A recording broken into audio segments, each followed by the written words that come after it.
Prefácio 2. Uma multidão ruidosa e despreocupada deixava o circo. Turistas de todos os recantos da União Soviética e Europa Oriental, criança de olhos brilhantes, estudantes, famílias de comunidade, todos em busca de entretenimento. As fontes da praça emprestavam uma sensação de frescor ao lugar, suavizando o calor daquela região sulina. E por entre o povo, um homem, visivelmente nervoso, caminhava rapidamente, preocupado a avistar os amigos americanos, com quem prometera se entrevistar.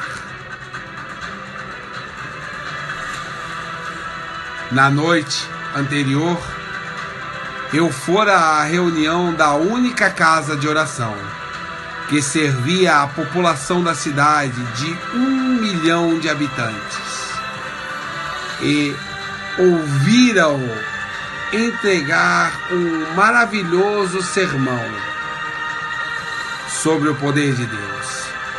Ele mencionava os nomes de David Villostone e Donstevilis como exemplo de pessoas que empenharam tudo por sua fé. E agora, menos de 24 horas depois, estava sendo seguido pela KGB. E sabia disto.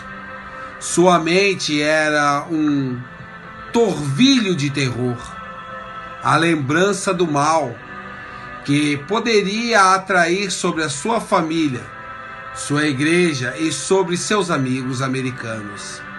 Simplesmente pelo fato de, numa rápida conversa às escondidas, ter concordado em falar conosco. E naquela praça, vivendo aqueles instantes de pavor, senti-me mergulhado, juntamente com ele, nos sofrimentos do submundo em que vivem os cristãos soviéticos. Entre um pânico, as palavras do pastor tinham sido frenéticas. Ele dizia: não posso conversar, estou sendo seguido. Deus o abençoe. Adeus. E instantaneamente sumiu por entre o povo. Por quê?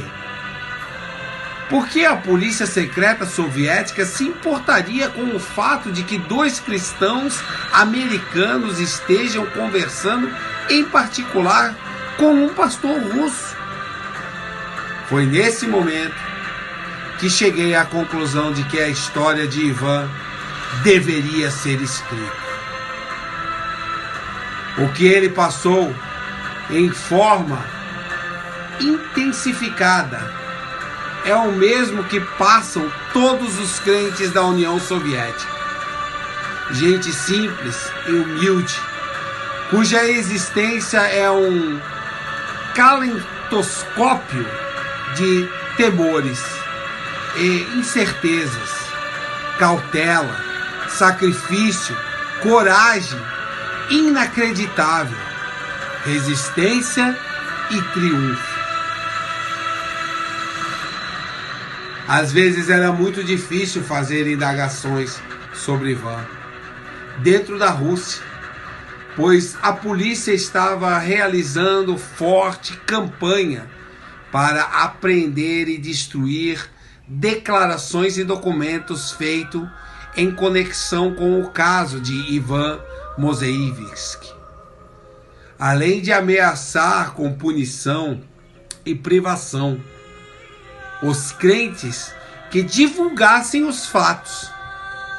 Mas, apesar do perigo, eles pareciam desejosos em falar.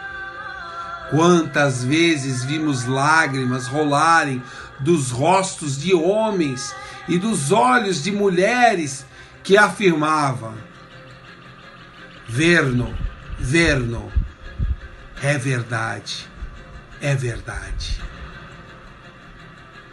Em todos os lugares onde indagávamos acerca do rapaz, sua história era conhecida e comprovada.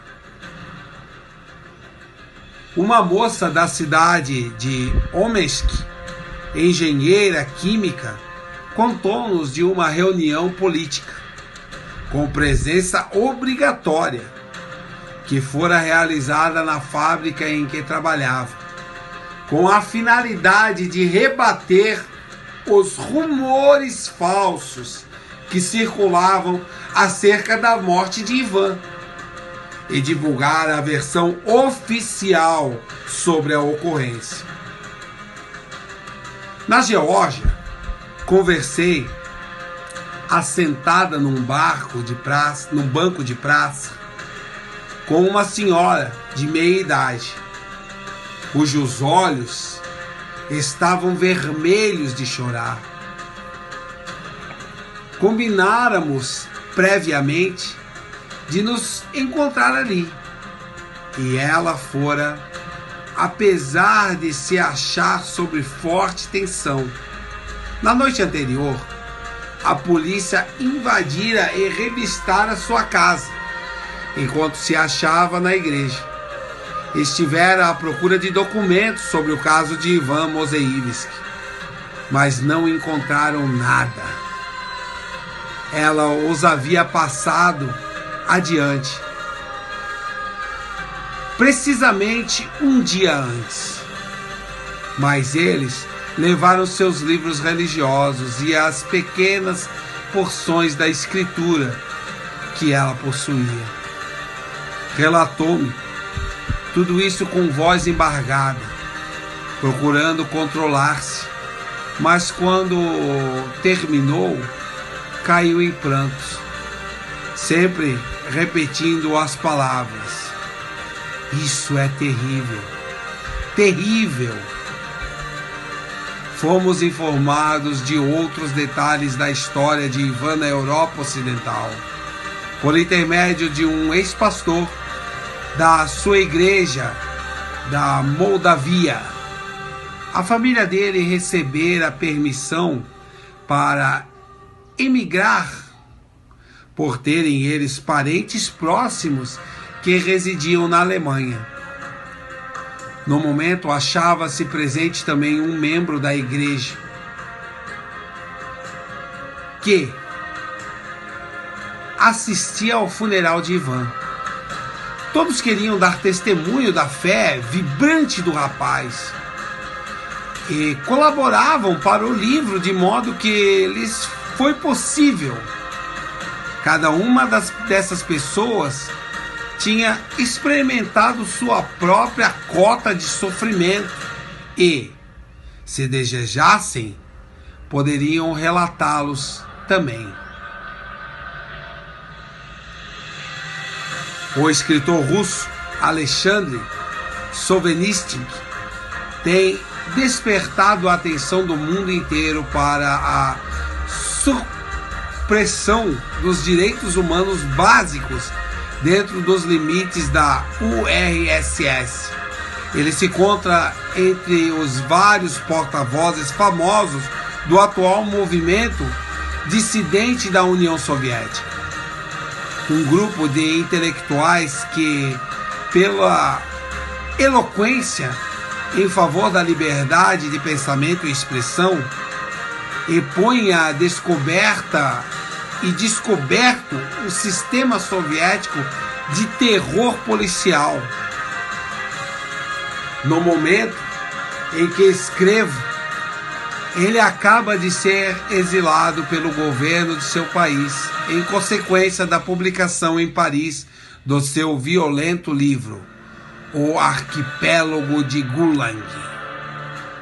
O que o mundo livre desconhece é que existem outros heróicos movimento contrário à União Soviética. Nasceu dentro das fileiras das igrejas evangélicas da União, reprimidas e perseguidas. E algumas dessas congregações lançam seus protestos individualmente desde 1964. Existe uma organização em Moscou ostensivamente denominada Concílio de Parentes de Prisioneiros. Esse grupo clama por toda a liberdade religiosa e se insurge contra a discriminação, a repreensão, a prisão e até a morte infligida aos crentes da Rússia. Em contraste com a situação de Sovietsky, este concílio não goza das vantagens de uma proteção sobre a forma de publicidade internacional. Seus líderes têm sido constantemente presos ou exilados. Todavia, novos líderes do mesmo calibre se levantam e ocupam as lacunas deixadas. Assim, suas atividades não sofrem solução de continuidade. Foi a esse concílio que apelaram os pais de Ivan, de Valsky, Mozeevsky. E foi graças aos esforços dele que a história do rapaz chegou ao Ocidente. Vários homens, mulheres, jovens dessa agremiação arriscaram-se a perder a liberdade e a vida para protestar contra a violência feita a Ivan. Os homens de boa vontade do mundo inteiro sempre contestam a não observação dos direitos humanos básicos na sociedade totalitária. Mas isso não basta. É preciso que haja uma mobilização de repulsa, uma manifestação, uma voz contrária, partindo de todas as camadas da sociedade livre em favor desses povos subjugados, sofrendo repreensão. Escrevi a história de Ivan, pensando na voz que João ouviu na ilha de Patmos, dizendo: o que vês, escreve em livros. Aquela mesma voz disse: tornai-vos, pois, praticantes e não somente ouvintes.